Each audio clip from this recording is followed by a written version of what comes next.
Ay, nako. Ayan, kasi, ang hihilig kasi sa magagandang lalaki. Ang hilig sa magandang babae. O ano na pala nyo? Eh di wala. Kaya kung ako sa inyo, makinig na lang kayo sa sasabihin ko. Kumanap ka ng pangit at ibigin mong tunay. Yan ang dapat mong gawin. Kaya makinig ka sa akin and it goes a little something like this. Kung gusto mong lumigaya ang iyong buhay, humanap ka ng pangit at ibigin mong tunay. Isang pangit na talagang di mo matanggap at huwag ang lalaki na iyong pangarap. Ngunit kung bakit ko sinabi to'y simple lang, pagkat magagandang lalaki ay naglalaro lang ng iyong oras. Pagod hirap, masalapin, ngunit handang iwanan ka naman sa sandali na ikaw ay wala nang ibigay, di ba? Kaya't pangit na lalaki ang hanapin mo dahil kung hindi, sige ka, puso mo'y mabibiyak. Mawalay man ang pangit, hindi ka iiyak. Humanap ka ng pangit, huwag na uwi. Humanap ka ng pangit, huwag na uwi. Humanap ka ng pangit, huwag na uwi. Ibigin mo tunay. Huwag na uwi. Huwag na humanap ka ng pangit, huwag na uwi. Humanap ka ng pangit, huwag na uwi.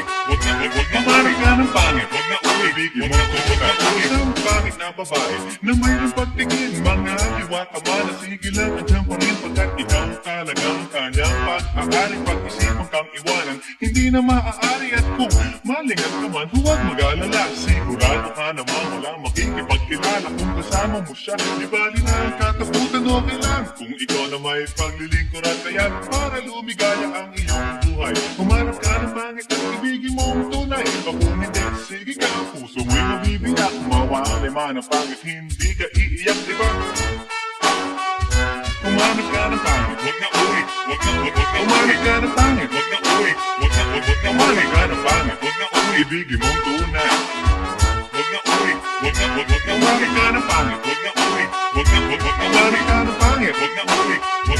Humanap ka ng pangit, huwag na uwi. Ibigin mong tunay. Sasabihin ko sa inyo kung anong nangyari nang may na-date akong isang pangit na babae. Mambiligaw daw niya ay talaga ang daming ngunit ng shy. Nakita ko mukha siyang lalaki at sa akin ay matatawa ka talaga pagkat kahawig na kahawig niya. Si Zoraida, maniwala ka't ako'y napaibig niya. Bakit? Eh kasi ang bait-bait niya. Lahat ng aking hiling hindi tumatanggi. Palagi siyang nakahalik sa aking pisngi. Ako'y shock. Araw-araw na tuwing kasama ko siya, gusto ko sumigaw, gusto ko iwanan siya, ngunit ako'y nag-isip.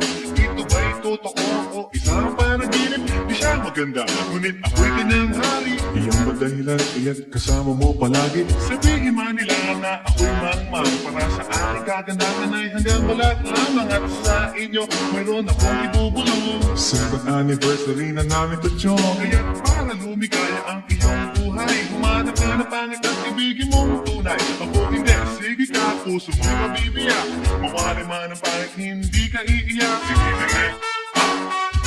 Humanap ka ng pangit. Humanap ka ng pangit. Humanap ka ng pangit. Ibigin mong tunay. Sige na nga. Humanap ka ng pangit. Humanap ka ng pangit. Humanap ka ng pangit. Ibigin mong tunay.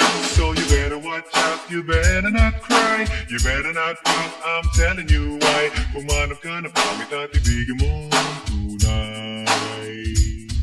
Cause the girls and the guys that tell you all lies, you have to find out who's naughty, who's nice.